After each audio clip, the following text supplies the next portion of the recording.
Thank you. My question was, in the trailer and in the beginning of the movie, there's a statement that I've been just dying to figure out what exactly was meant. Somebody says, "We invented the internet at CERN." It's been puzzling me ever since I saw the trailer. Can you please explain? I think it doesn't say we invented the internet because we know everybody knows that Al Gore did that. What was invented was the World Wide Web language. Tim Berners-Lee developed the web language, so the www, that is the protocol that's used basically everywhere, and he developed it basically to be able to send information, data all around the world.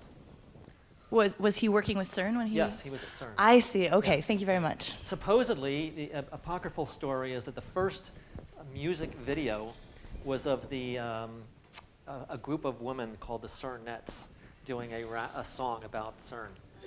So, and they're a wonderful doo-wop group of women who were either working at CERN or their husbands were working at CERN, and they wrote these great things. You can find them on the web, actually. So while you're gathering your thoughts, I'll just say a little bit about the way this film came together. The original idea for the film came from my partner, David Kaplan, the ponytail physicist in the film. He's a theorist. He had this idea back in 2006, probably 2006. He was anticipating that something was going to happen. Everybody in the field was anticipating something was going to happen, and he was telling everybody, his family, friends, everybody, and somebody said, you should document this. Something, should be done. And I think he thought about a book, but, he doesn't really write. And then somebody said, well, maybe you should make a film. And he hired a little crew, and they did a little bit of filming. I think he did an interview with Shelley Glashow, and there was no audio, and he realized, okay, maybe he needs some other people to get involved in that. And I was in the fiction world, but had the degree in physics, and I actually had been in contact with a group about funding a script that I had written, and they told me that there was this guy who was trying to make a film about this big experiment, but they didn't know if it would work, they didn't know if it would find anything, and they didn't think it would be a very good film. And I, crazily enough, said, that sounds great. And I got David's address, and I contacted him.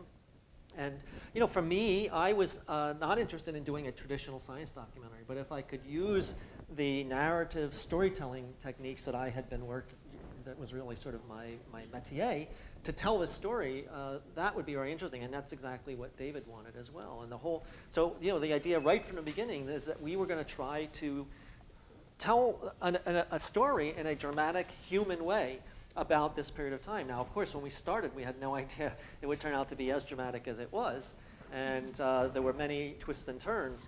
And in fact, I say if I had sat down in the beginning and wrote a script and said, okay, it's going to be the big experiment, it's going to turn on, big excitement, and then disaster, it closes down, and then there's a year, they don't know if it's going to happen, then it gets up, and oh my God, there's a scary result, then that goes away, and then it comes. Nobody would have believed this script, and it turned out to be true. And luckily, we were still filming when the real result came as well. So, any other questions? I think this is a fantastic and historic event, this movie, because it puts on record what the new world is like in science. And I hope that it would be possible for people to get a DVD, purchasing it. And I'd like you to tell us how we can do that. Well, in this new modern world that we live in, it's actually available on Netflix right now, and it's available for download on iTunes and Amazon. And so it's interesting, when we started to, we were planning this whole thing, our experts were saying, oh, DVDs, people don't buy DVDs, it's all online. I don't know why, but I get unbelievable requests from the physics community for DVDs.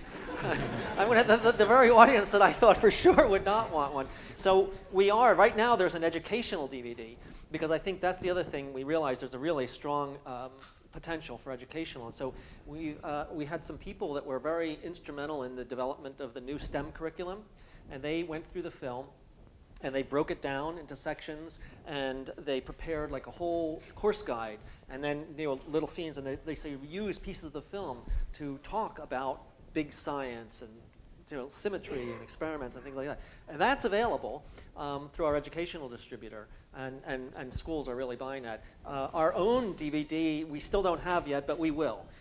It's a little tied up now by the fact that PBS has bought the film, and they also want to do the DVD because they like to advertise when it shows, buy this DVD and, give money to PBS.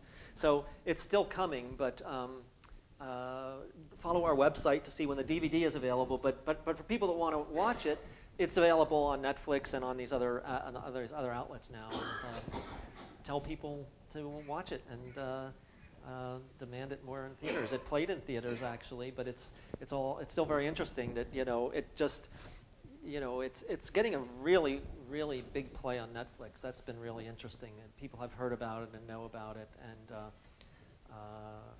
that's been the biggest way it's getting out there now. When it shows on PBS, that'll of course be the biggest audience of all, and they decided it should be bigger than Nova, so it's going to be on sort of national PBS, which is nice.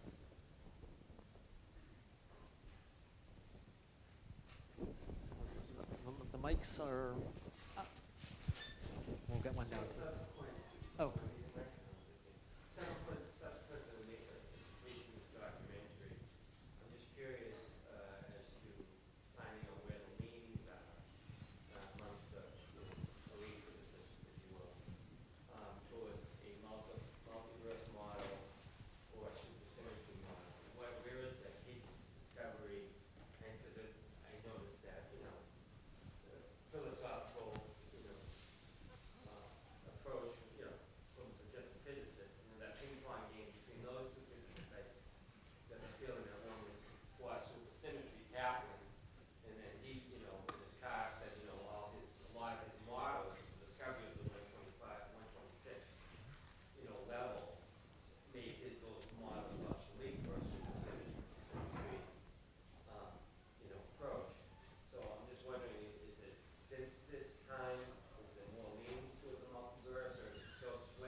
Yeah, so the question for anybody that couldn't hear it is, where are we now in terms of, what are theorists thinking about, with supersymmetry versus multiverse? First of all, let me say that we very much dramatize the two opposing views. I would say it worked out nicely that David, seemed to be representing supersymmetry and Nima the multiverse. It's really a spectrum, I'd say, a continuum. It could be, bits of both, actually. There have not been any new particles discovered since then. But in fact, in terms of where they really are now, there are some people in the audience now who are theorists. Is there anybody here who actually is a particle theorist that has something to say about this? What you're thinking now?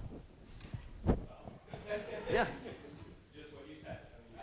Yeah. Spectrum of theory, so I know that you probably would like to do matters together, but you said it. Yeah, I mean, what we wanted to show is that, what is at stake here there is potentially dramatically different views of the universe, and which still could be true. And the other question lots of times people ask, and maybe this also is somewhat part of your question, is what do they want? Does David want supersymmetry versus multiverse? And I'd say pretty universally, and people here can agree or disagree, what they want is the truth. And supersymmetry is beautiful. I mean, it would be fantastic. It's this incredible pinnacle of our theories. It's this beautiful, beautiful mathematics that could explain some deep questions that we have. It could explain dark matter. It could explain another big problem, which is the weakness of gravity. So it would be wonderful if that was true. On the other hand, if we could prove that there were other universes, that'd be pretty astonishing. The problem with the multiverse is we don't know how we would prove it. And that's the frustrating thing, because if you can't prove it, that's not a very exciting prospect in physics. If we could, though, I don't think there's anybody that would say I prefer one or the other. If you could say you could prove one or the other.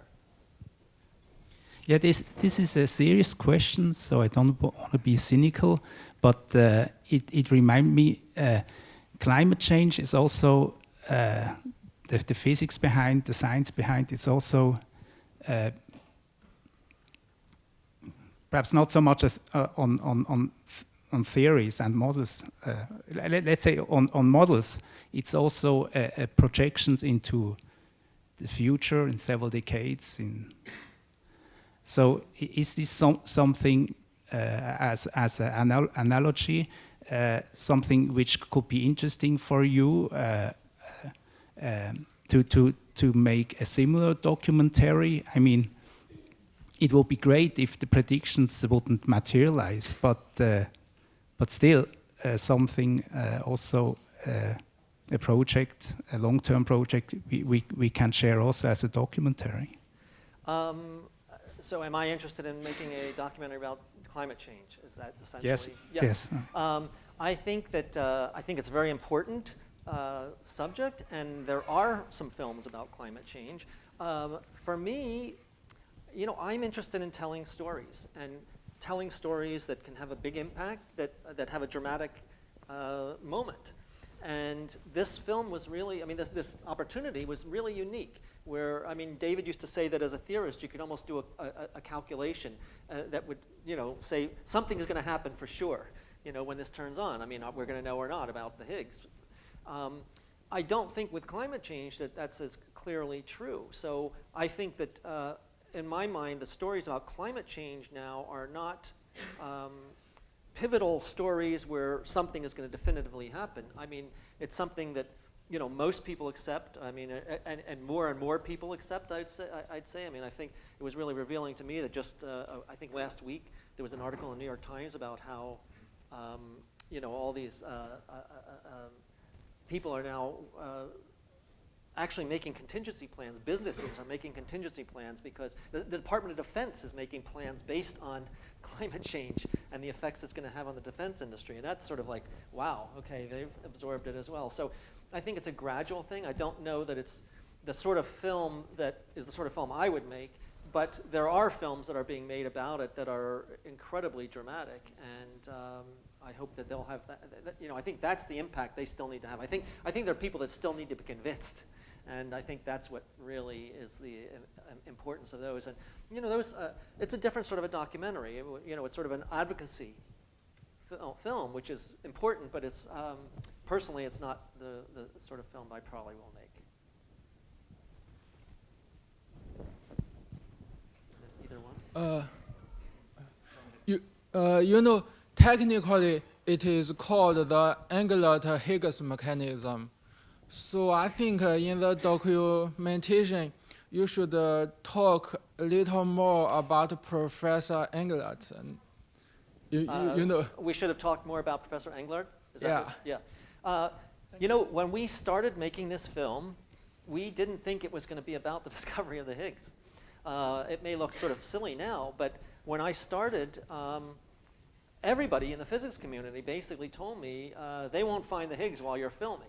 They said the Higgs it's so hard to find, it's such a rare event, you know, it's very unlikely that it'll be discovered. And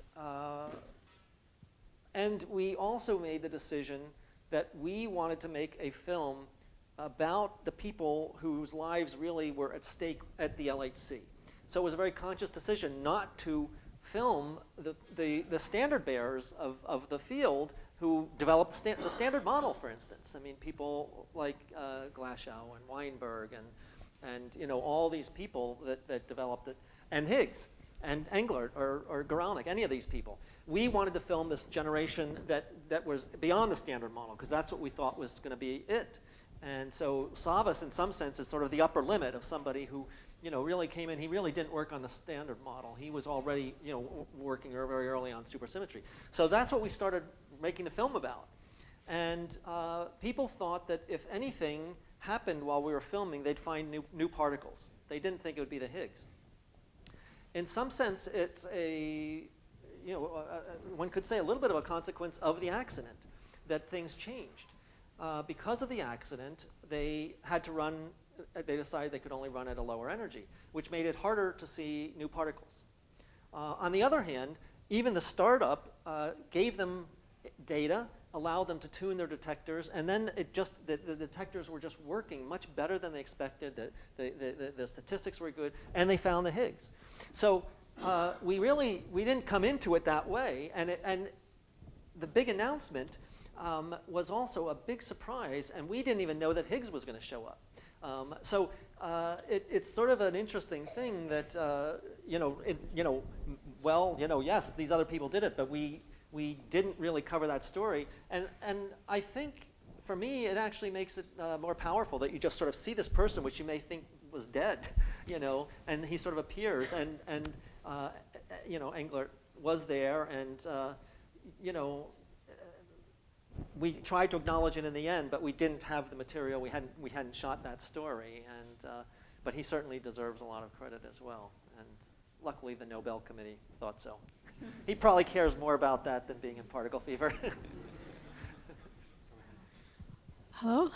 Oh, first of all, I was going to say that was a fabulous film, and second, if CERN is, when are they going to, if they're going to turn it back on at higher, more GeVs, I guess, and then they maybe could discover more particles. And secondly, what about the other laboratories in the world that have accelerators? And if you were going to make another DVD, you could talk about some of their contributions, Brookhaven Lab, or even, I didn't even know that there was a huge one in Russia, and, of course, in California, and Fermilab, and Los Alamos, et cetera. So first question, I think, is when is it turning on again? And next year. So it was shut down for 2 years, essentially, which was really another great bonus for us as filmmakers, because, of course, the great worry was that we'd finish the film and then there'd be a new discovery and the whole film would be out of date. So I knew I had 2 years to get it out. And they have been updating it, and they actually, so the LHC, there's actually a series of pre-accelerators. In fact, they started 60 years, for CERN. So they had smaller accelerators. And basically, as each one was outgrown, it became the feeder for the next one. And so they actually have started up some of the first accelerators already now. So they're starting the process. And then the long process is cooling down the magnets, the superconducting magnets. And that process is underway. So they are getting ready, and they are on target. Mike Lamont, who, the dry Brit in the film, who really, was sort of at the center of it. There was a big article with him recently, and he was saying, we're on schedule. In fact, I just saw him a couple of weeks ago, and he said that they're on schedule to start up, and it will be at the higher energy, and absolutely everybody hopes they're going to see new particles. So that's the big hope. In terms of other accelerators, there's nothing else in the game right now. So the previously, the previous accelerator that was, at the forefront was actually Fermilab outside of Chicago. But they now have actually stopped doing frontier high energy physics because they just can't compete, essentially. And so, with some of these things, when they outlive their, frontier usefulness, though, there's lots of other uses. So they're doing work on, research on actually accelerator technology and medical technology and things like that. The big question is what's next after the LHC?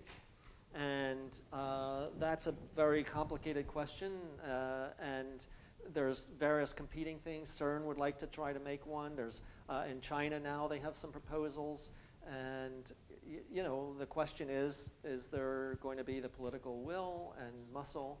And I hope particle fever has an effect on making people think that it's worth supporting, but we don't know where it's going to be coming from yet. And it's going to be a long-term process, and I don't think I'm ready for a 20-year project right now, again.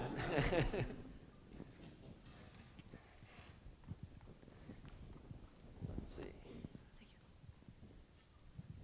talking about documenting the lives of the people who were working on that at the time, do you mind expanding on how was the process of actually them, they were keeping video logs probably, and how often, and how was it to have a video camera present at their meetings during their actual work, and if there are extended scenes that have not been included in the film, will they ever be in a bonus track kind of style released? Yeah, I had over 500 hours, so there's definitely bonus material. We can give anybody as much bonuses as they want.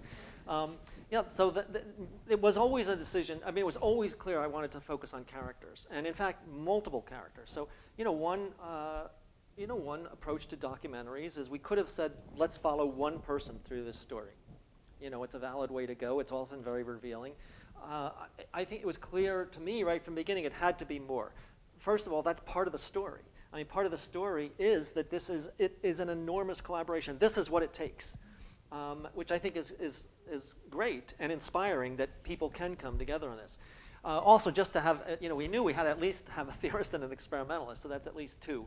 And then, in terms of what it really settled down to, on the theory side, David, of course, was a natural, although he did not insist that he be a character. He never did. He in some sense didn't want to be, and sort of left it to Walter and I to really focus on it. But he's a great character, and he was very accessible.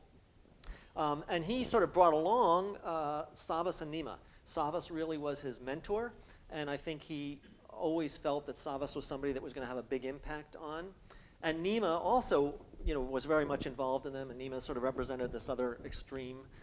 So they were sort of built in, but I actually did start with other theorists even as well. I started with about a half dozen theorists. And on an experimentalist, that was even a bigger task in some sense, because we didn't know as many people. David had this one contact with Fabiola. I contacted Fabiola. I asked her for recommendations of people. She gave me about a half dozen names. And in fact, we were also following this other experiment. I mean, that's one of the big decisions we made. And I'm lucky at Harvard, because Harvard is an Atlas place. But there is this other experiment, CMS. And so in the ring, there's the four experiments: Atlas, CMS, ALICE, and LHCb. And ALICE and LHCb are sort of specialized. They're not looking for the Higgs. They have very different things they're looking for. But CMS and Atlas really are looking for the same thing, which is anything, and in particular the Higgs, but other particles. And it's one of the great things that we have these two experiments that are completely independently designed, staffed, and the analysis, they're very, very different. And it's sort of a check and a balance that they both exist. And in fact, the real excitement for the physicists on July 4th was the fact that both Atlas and CMS came in around the same place. Atlas knew what they had, CMS knew what they had, but they didn't know what the other one had, and that was what was really great. So I initially also started by covering the CMS experiment. And what happened is several things happened. In terms of CMS, what happened, one of the problems was one of my characters dropped out. I had a young postdoc that was sort of the equivalent of Monica, and he didn't get a position. It was a very tough time to find, and he dropped out, and that sort of made a lot of scenes not so interesting by the end. And then it also became clear that the drama was in the control room when things were happening. When we had these great events, that's where drama was happening. And so people that were there were people that I kept filming and that we kept going with. And so we were very lucky that Fabiola, for instance, who was not the spokesperson at the beginning, she became the spokesperson, and she was our character. Monica was there all the time. Every time I went there, she was there. Martin became head of the, he was the Atlas Run Control Coordinator. So it was a combination of they were great characters, and they were there, and they were willing to keep going, which you sort of hinted at too, because at the beginning everybody is like, oh yeah, I'll be in a film, and 5 years later, like, you again, So it was a combination of good characters, being at the center of activity, still being there, and as we had to crunch it down, it just fell into this nice sort of symmetry of the three theorists and the three experimentalists, and then sort of Mike Lamont at the center of the ring. Hello. So when the atom bomb is dropped, Oppenheimer quotes from the Bhagavad Gita, now I've become death. And you began the movie and ended the movie with Hindu imagery, and I wondered what your reason for that was. Well, believe it or not, that is at CERN. Some people think that we just sort of stuck that image in there. It actually is at CERN, and from the very first time I went over there, I just thought this was really interesting and a little odd, because outside of Oppenheimer, there's a lot of people that don't really, think that it has a proper place there, but there it was. And I would just film it every time I was there, and didn't know where it would fit in. And then, it really, I'd say, was my great editor, Walter Murch's insight to connect it, in some sense, to what ended up being the result of the Higgs, which really just happened right at the end. We didn't know it was going to arrive at that point. And the other funny thing is that, the result was known, that it's sort of, in this nether region between, what's favored by supersymmetry or favored by the multiverse. But that it also is at this critical value for the stability of the universe is something that the physicists didn't actually talk to us that much about. And it was really at the very final stages of the film, we were putting it together, and Walter actually read this article in The Guardian talking about this. And so we went to, David and the other people said, what about this? And he said, oh, yeah. I was like, what? That's so unbelievably important. Don't you understand that for the world at large, this is important? And then that final scene was something we've put together right at the end, and Walter, just had this great idea of superposing those two images, which, does tie in with things that we tried to bring out, which is, in particular, what was very important to me was sort of parallels between art and science, but also these questions that are, perhaps, not as rigorously defined as one would think. And, I think I love the fact that he saw that, because it resonated, and it hints at the magnitude of the questions that we're dealing with that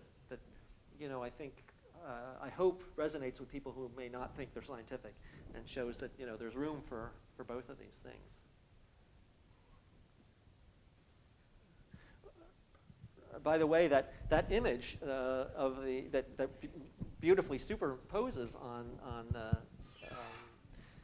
statue was designed by Walter. So the standard model image with the circular ring of the particles and the Higgs bosons, the gauge bosons and the Higgs right in the center.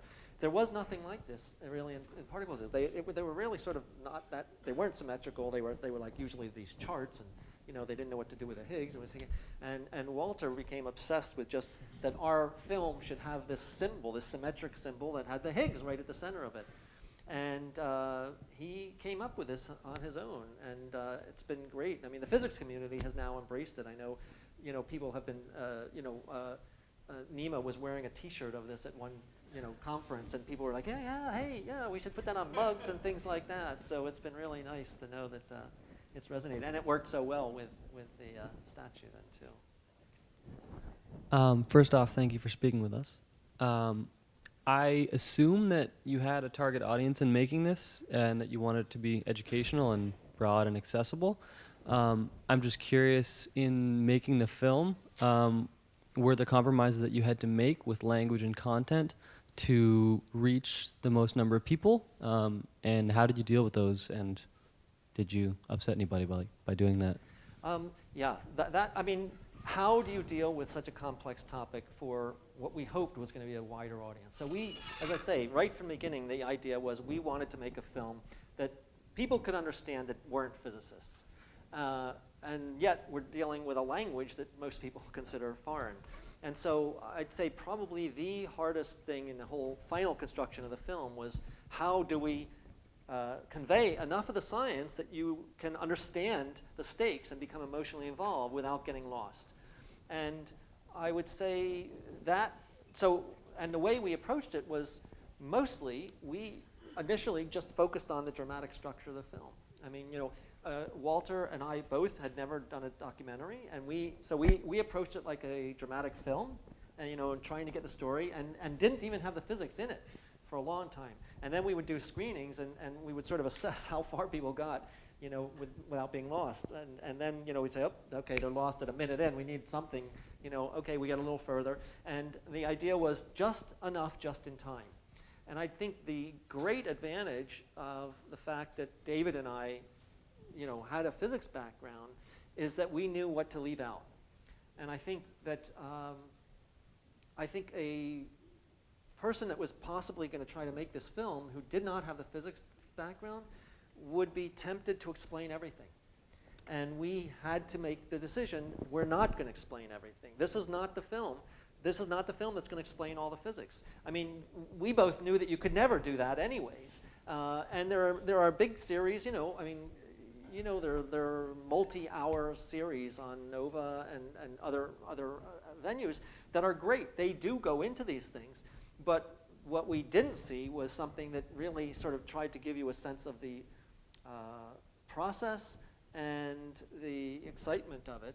And that meant we had to leave things out. And so one of the things we had to do was we had to almost come up with our own lexicon and say, these are the words we're going to use, and these are the words we're not. And that did mean going back sometimes and re-recording things. And so one particular example is the multiverse, and physicists use many words, the multiverse, and anthropics, and naturalism, and environmental. They use all these things, and at a certain point we said, in this film it's the multiverse, and anywhere else, and we have to, and it has to be replaced, so that it's all that way, because we could never get that all across. So that was a big challenge, and I guess our mantra was to just do enough. And that meant leaving out things. And happily, the physics community has been very supportive. I wasn't worried, in a sense, with the physics community. The physics community, all they cared is that what we do say is right. They, of course, don't care if it's all explained. They all know it. And so the nice thing is that they've been very supportive. I think they're just happy to see the process. And people that don't understand, it's sort of on the border. So I think we pretty much got about the right balance for it.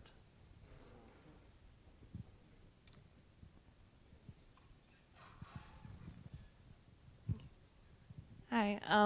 I guess I was just wondering if the discoveries they're making there are affecting education of physics on a more basic level. I guess like what kids are reading from their textbooks in physics class.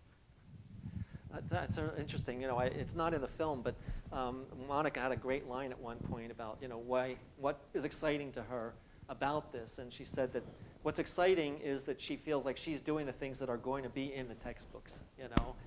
Although, as she said, this is something that could be her whole career. It's years and years, and in a textbook it'll be in July 2012 they found the Higgs.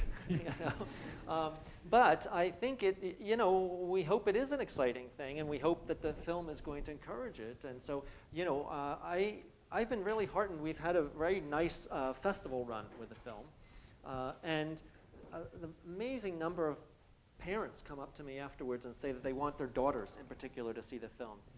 And that's just, something I didn't expect, and it's very gratifying. And so that may be the biggest impact we have of all. I mean, if it actually makes young women think that they can do it. And, we did not set out with that agenda, that we would show these two strong women. In fact, I was actually worried it's a disproportionate amount of women that we show in the film. But they were the right characters, and that was the result. That was it. We didn't choose characters. We didn't choose what we said for commercial reasons or anything. We did what was best for the story. It turned out to be that way, and I think it's been very inspiring, and I'm very, very happy. And so I said, and I think the educational market is very strong for this, and we have a company that's dealing with that, and I hope it does, get people excited about it.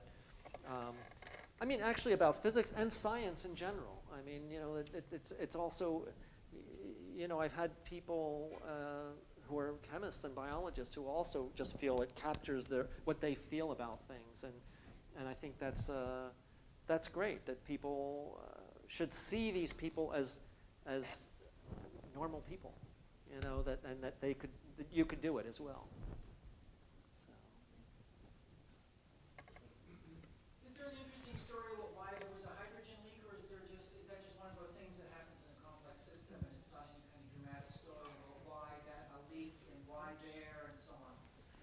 Helium leak.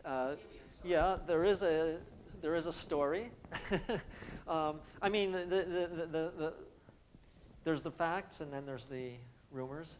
The facts are that you have these big blue superconducting magnets, and they have to be connected, and there are these these special solid state sort of connectors. There's welds between them, and I mean, again, this is they're trying to reconstruct it because, of course, that actually was disintegrated. But what they think happened is that there was a faulty weld, and it was a faulty weld, and there's a huge amount of current goes through. It sparked, and it ignited, the insulating area. It created a huge amount of pressure, and that caused the explosion. So I think they're pretty clear that that's what happened. The interesting thing is that this, what happens is, the magnets, they start to warm up, and then it's this almost domino effect, and the magnet quenches, and it releases this pressure, this built-up pressure, and that's actually built in to the design. They have these valves that were supposed to accommodate it, but what was clearly completely underestimated was how much pressure could be built up. And so when they did the first repairs, they had to make the decision after the accident. Should we just shut it all down and fix it so that we know it's right and it can go to the highest energies possible? Or is there something we can do to fix it, sort of temporarily, that will allow us to run it at a certain level safely and maybe get some data and then go back? And that's the decision they made, and I think everybody would agree it was the right decision now. But what they were doing essentially was putting in additional valves, to deal with this. Now they've done the more substantial thing. So the facts are it was a faulty weld. And why that happened, there's rumors of, yes. Lunch breaks, all sorts of things.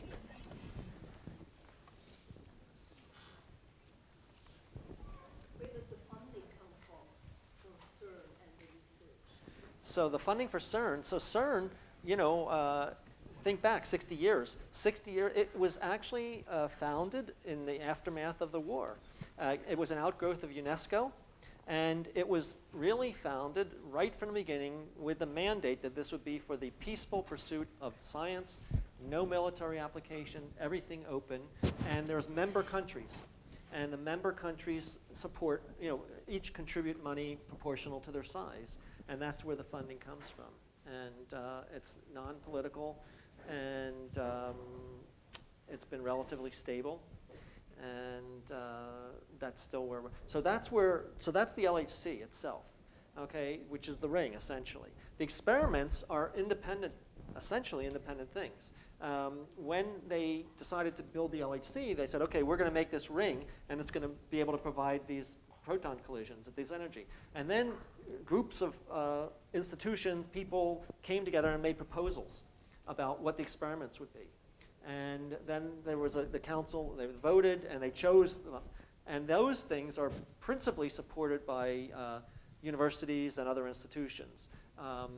Essentially, any university that wants to be in cutting-edge particle physics, wants to be associated with something there, and they tend to be associated with one or the other. So, like Harvard has an Atlas team, for instance, and then that means they put money into it to be able to allow that to happen. The U.S. government also does put a good bit of money into it, but the U.S. is not a member. It is not a member state of CERN. Way in the back. Yeah, I'd love to hear a little bit more about your path going from being, a physicist and what you did before doing this film, which is about physics. Right. Yeah. Now it looks like I had the greatest career prep in the world. So I was a theorist, a particle theorist, actually. But I was actually really at the most abstract end. In fact, the LHC would have been almost too concrete for me. And in fact, it was really like art. I mean, I was absolutely enamored by this intellectual pursuit, in a sense, there's this construct, this mathematical construct that we had come up with that actually then explained something on the physical world that we were in. It was just phenomenal that we had this representation. And so, as I say, it was almost like art. And I think I was sort of exploring other things in art. And so when I finished, it was not a great time for particle theory in one instance. And I think I felt I wanted a broader palette for this. And I had meanwhile discovered film. And I had discovered films that had something to say, I thought, that also had a huge impact on me, that I thought, were thought-provoking and revealing of something. And I began to be aware of that parallel in arts and sciences, where I think, what I feel is that there's a sense in which they're both about us as humans trying to make sense of the world. And we do it by coming up with representations, symbolic representations. And in physics, we use mathematics. We come up with a symbolic representation, a simplification that represents something in a concise form that reveals big truths. And in a sense, that's what we do as artists too, and in film. I mean, we make a 99-minute film that is a compression of something, but you hope resonates in a bigger way. And so I felt a similarity that somehow at a deep level that was interesting to me about, as artists, scientists, that we try to find representations of the world around us that help us understand it in a deeper way. And practically, I went from being a graduate student in physics, in theory, sitting around, by myself in a room with a pencil and paper, not getting paid any money, to writing a script and sitting in a room by myself, not getting paid any money. So I didn't feel like it changed.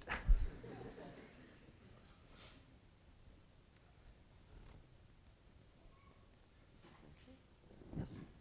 Yep. What was it like to keep a project like this going for 5 years? Very strenuous. Again,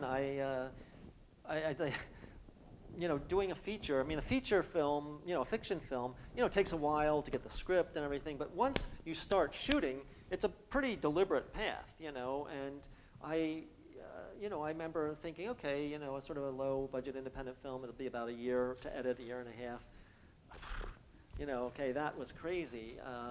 Well, first of all, we had the accident, and, we didn't know what it was going to be, so there was a lot of uncertainty. Luckily, the majority of our funding came from private individuals. And I think, talking to other sort of more experienced science documentary filmmakers, they say that this, it would have been almost impossible in a traditional funding way, because usually films are funded by, documentaries are funded by institutions, television, and they would not have waited. Our angels basically just sort of let us keep going. And, it was, we had to keep raising money, and I was constantly worrying, am I going to have an end to the film? We didn't know where it was going to be, and the first plausible end for me was the first high-energy collisions. I thought, okay, that's an end, we're not going to end with the accident, that would have been disaster. And then, we thought, okay, that could be something. That was in 2010, so I had already been shooting for 2 years. And I thought, that's, okay, we're at the new frontier, that's a nice ending for the film. And that's actually the first point at which we started to edit things together. But then, while we're dealing with a mass of material, there start being hints. And, David would constantly feeding me with like, oh, something may be happening, you better go film this, and it's like, okay, we do that. And we almost used to dread his emails like, I hear something is going to happen here. It's like, oh, man, I got to go again. And in fact, when Walter came on, I had a rough cut assembled, and he came on in the beginning of January. He became at the beginning of 2012. It was before the big announcement. And we thought, well, there's hints of the thing. It wasn't definitive, but there's hints. We thought, okay, we could end that way. And we thought it would be like, maybe he'd be on for like 3 or 4 months and help massage it. And then the big announcement came on July 4th, and I went back out again and suddenly had this unbelievable material and the end and the ambiguity, and it took a year after that still to get it together. Because then, you know, as I say, we did not anticipate the result. We didn't anticipate the Higgs thing. So then we had to go back, and again, and it gets to your question too in terms of setup, it changed what we had to put in. And we had to go back and make sure we had the things that actually would allow you to understand what the end was. But as I say, very, very happily, we also knew they were shutting it down for 2 years. So I knew this is the end. I can't have to go back and shoot something else now for 2 years. How about the sequel? Yeah, it's the sequel, yeah. Well, you know, we hope that people are following it, but again, you know, I don't, and will be following it. I don't know that it's, you know, it's going to have the potential for this sort of a film again. You know, it was a unique time, and I hadn't even really appreciated it so much while we were doing it, that this period of time from 2008 to 2012 was an absolutely unique historic period in the history of particle physics, and we were lucky enough to document it in a really deep way. And I think, you know, even at CERN, people are very excited now. They look at it, it's almost history for them. You know, I was talking to Mike Lamont about it not too long ago, and he said he looks at the film, and it's like, it's sort of amazing. It seemed like so ancient history. You know, they're so involved in the next thing, but exciting, and, you know, something for them to show their, you know, grandchildren and more. My understanding is that the energy is available, right? The machinery will start to deteriorate in about 10 years. It's a replacement. The operating costs will increase. Between that and political considerations of funding, did you hear any desperation from people involved about finding beyond the standard model phenomena in the next decade or so? Well, separate from the issue of the machine is a lot of concern about whether they'll find something beyond the standard model. So, you know, that in some sense, you know, we're still waiting. So, you know, there's a very ambivalent feeling. I mean, discovering the Higgs is, you know, it was very interesting. When I started, the theorists in particular were sort of dismissive. They were not interested. Because for the theorists, the Higgs, oh yeah, we know the Higgs has to be there. The Higgs are something like it has to be there. You know, the generation of, you know, Savas down of theorists, it's all about finding the next model, what's beyond the standard model. And they weren't really that interested in the Higgs. But once it started coming out, and it started coming out this number, as Anima says in the film, it was amazing how exciting it, he hadn't really appreciated how interesting that number would be. And it is a phenomenal cap to this theory. On the other hand, it actually hasn't given us anything more for Savas and Nima and David in terms of, you know, what is the next thing. So there's huge anxiety about what's going to happen, coupled with pride that they were part of this endeavor. And, you know, the LHC is supposed to go for at least another 10 years, and, you know, hopefully they'll see something. I mean, hopefully there will be, there'll be something a new particle. I mean, that will help them decide which way to go. So 6 years ago, right, it was about 2006 or 8 years ago, you were beginning this project. So now, what projects are you beginning that maybe you thought about 8 years, 10 years from now? So actually, David was thinking about it in 2006. I was actually working on another film. Yes, What are you working on now? What am I working on now? I'm actually working on a script. And so you know, this was very interesting, and I absolutely loved doing this as a documentary, and I would definitely do another one.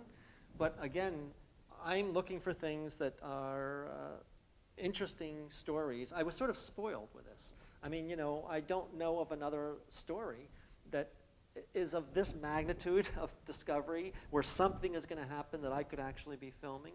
And so actually, people do ask this all the time, what's the next thing? And I said, you know, in a sense, it's not the next thing. It's what I wish I could travel in time, because what would have been great, I think, would have been being in the lab with Watson and Crick, you know, when they were discovering DNA. And it turns out that there's a book that is very interesting to me that I was interested in before particle fever. And it also gets to this, the issue that I've said of the overlap between art and science. And that's what's very interesting to me. And so there's actually a book, and I think it's called The Goldberg Variations. I don't know, has anybody read it? Does anybody know about it? The Goldberg Variations by Richard Powers. And it's a fantastic book about molecular biology and music, and with two parallel stories, one of them set in 1958, right when, after Watson and Crick discovered DNA, but they don't know how it works.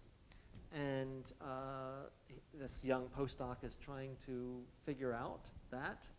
And then there's another parallel story 25 years later where he's working with in just like this completely mundane overnight data processing plant. He's working there, and he's very private. He doesn't talk about what he's doing, but these people think that he did something important, and they basically go back to try to reconstruct this. And the story is basically about his discovery of music and how music could possibly explain something that he couldn't figure out in molecular biology.